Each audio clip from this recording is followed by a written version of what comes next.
42-1 James Buster Douglas sẽ phải đối mặt với tỷ lệ cược 42-1. Mike Tyson đã ở trên đỉnh của trò chơi của mình. Tôi biết tôi sẽ nhận được kết quả vào ngày mai. Nam Phi đã không tham gia cuộc chiến và câu hỏi duy nhất là Tyson tinh bột Douglas sẽ tham gia vòng nào. Nhưng đó là một đại dương ở Hoa Kỳ, chúng tôi đã ở Hillbrow, Nam Phi.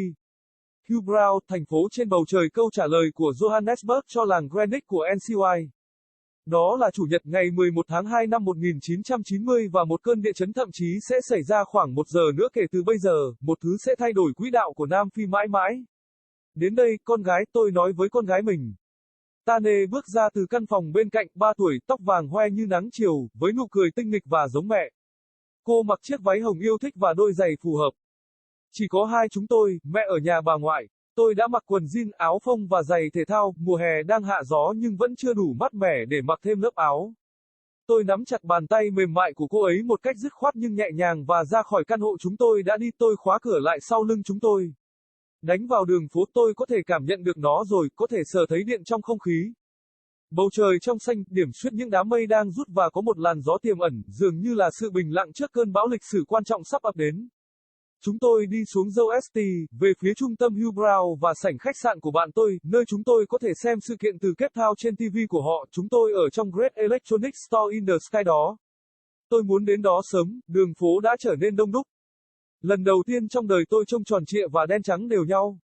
Ở phía xa giữa những người đi bộ, tôi có thể thấy một người phụ nữ da đen đang nắm tay đứa con của mình đang tiến về phía chúng tôi, đứa con nhỏ của cô ấy trạc tuổi Tane. Mình đi đâu thế bố? Tane hỏi và nhìn lên tôi. Đến khách sạn của chú Andy. Tại sao? Để xem một người đàn ông vĩ đại đi bộ tự do.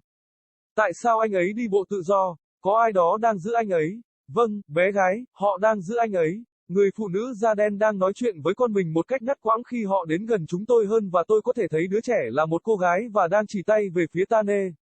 Tane cũng nhìn lên và chỉ vào đứa trẻ kia. Bởi vì những gì sắp xảy ra, đường phố đông đúc hơn bình thường và mọi người tấp nập vượt qua tôi và người phụ nữ da đen khi cô ấy đến gần hơn. Sau đó chúng tôi đi ngang qua nhau và người phụ nữ nhìn lên tôi và mỉm cười.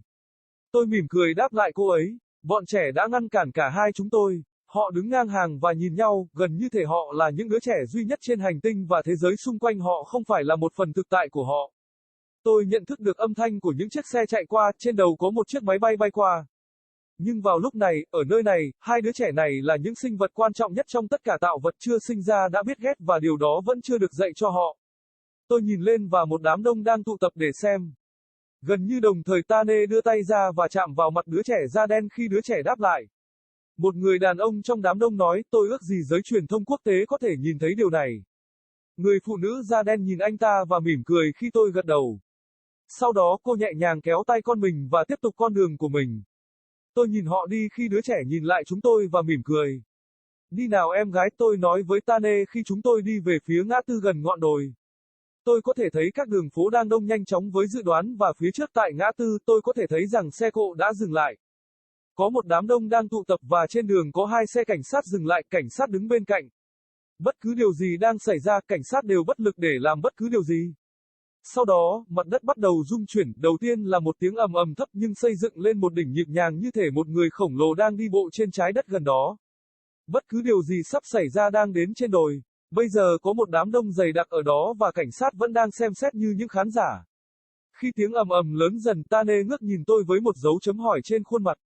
Sau đó, tôi nghe thấy những giọng nói, The Voice, như một người cất lên tiếng hô vang của chiến binh của họ. Chúng tôi đến ngã tư và tôi nhìn thấy nó, và cảm thấy nó, đang đi lên đồi, một bức tường của quyền lực đen. Hàng trăm, có thể hơn 1.000 người đàn ông da đen nhịp nhàng dậm chân lên đồi làm một hô vang tiếng kêu chiến binh của tổ tiên họ, không còn là người hầu nữa, mà là những người lính trên chiến trường châu Phi. Đây là đất nước của họ bây giờ, sau 27 năm, họ ở đó để hướng dẫn anh về nhà, mặc dù anh sẽ đi tự do ở đầu bên kia của đất nước. Các cảnh sát da trắng nhìn vào và giao thông bị dừng lại khi bức tường dài vô tận đi qua. Sau đó rẽ trái, xuống Able Adi, về phía trung tâm Hillbrow, lấy sấm sét của họ ở đó. Mặt đất ít rung chuyển hơn khi khối lượng xa dần, nhưng sức mạnh của chúng lơ lửng trong không khí, một tuyên bố trong nhiều thế kỷ tới. Đủ rồi, nó nói. Tôi nhìn lên, vẫn nắm chặt tay Tane và nhận ra rằng tất cả chúng ta ép. 42-1, James Buster Douglas would be facing 42-1 odds. Mike Tyson was on the top of his game. I knew I'd get the result tomorrow. South Africa wasn't getting the fight, and the only question was which round would Tyson starch Douglas in. But that was an ocean away in the United States. We were in Hillbrow, South Africa. Hillbrow, city in the sky, Johannesburg's answer to NCY's Greenwich Village. It was Sunday, February 11, 1990, and an even more seismic event would be taking place about an hour from now. One that would change the trajectory of South Africa forever. "Come, baby girl," I said to my daughter. Tani came toddling out of the next room, 3 years old, blonde as the afternoon sun, with that mischievous grin and looking like her mother. She had on her favorite pink dress and matching shoes. It was just the two of us. Mom was at Granny's. I had on jeans, t-shirt, and sneakers. Summer was winding down, but it wasn't cool enough for extra layers yet. I gripped her soft hand firmly but gently, and out the apartment we went. I locked the door behind us. Hitting the street, I could sense it already. The electricity in the air was palpable. The sky was blue, dotted with receding clouds, and there was an underlying breeze which seemed like the calm before the momentous historical storm to come. We made our way down Joel St. towards Hillbrow Central and my friend's hotel lobby, where we could watch the event from Cape Town on their television set. Ours was in that great electronics store in the sky. I wanted to get there early. The streets were already getting crowded. For the first time in my life I looked round, and black and white were equal. In the distance amongst the pedestrians I could see a black woman holding her child's hand coming towards us.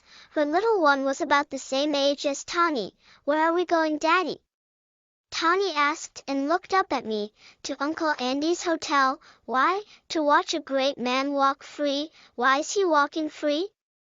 "Was someone holding him?" "Yes, baby girl, they were holding him." The black woman was talking to her child intermittently as they got closer to us, and I could see the child was a girl and pointing at Tani. Tani looked up and pointed at the other child too. Because of what was coming, the streets were way more crowded than usual, and people bustled past me and the black woman as she got closer. Then we were passing each other, and the woman looked up at me and smiled.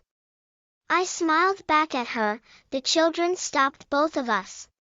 They stood level and looked at each other, almost as if they were the only children on the planet and the world around them wasn't part of their reality. I was aware of the sound of passing cars. Overhead an airplane flew over, but at this moment, in this place, these two children were the most important beings in all of creation, not born knowing how to hate, and it hadn't been taught to them yet. I looked up and a crowd was gathering to watch. Almost simultaneously Tani reached out and touched the black child's face as the child reciprocated. A man in the crowd said, "I wish the international media could see this." The black woman looked at him and smiled as I nodded my head. Then she gently pulled her child's hand and continued on her way. I watched them go as the child looked back at us and smiled. "Come, baby girl," I said to Tani as we headed towards the intersection near the hill. I could see the streets were filling fast with anticipation, and ahead at the intersection I could see that traffic had stopped. There was a crowd gathering, and on the road were 2 police cars stopped. The cops standing next to them. Whatever was happening, the police were powerless to do anything about. Then the ground started to shake, first a low rumbling, but building to a rhythmic crescendo as if a giant was walking the earth nearby. Whatever was coming up the hill. There was a thick crowd there now, and the police were still looking on as spectators. As the rumbling grew, Tani looked up at me with a question mark on her face. Then I heard the voices. The voice, as one, hammering out their warrior chant. We reached the intersection and I saw it, and felt it, coming up the hill, a wall of black power, hundreds, maybe over 1,000 black men rhythmically stomping up the hill as one, chanting their ancestors' warrior cries, no longer servants, but soldiers on the African veldt. This was their country now. After 27 years they were there to guide his passage home, even though he would be walking free on the other end of the country. The white policeman looked on and traffic was stopped in its tracks as the endless wall passed. Then turning left, down Abel Road towards Hillbrow Central, taking their thunder there. The ground shook less as the mass got further away, but their power hung in the air, a statement centuries in coming. Enough, it said.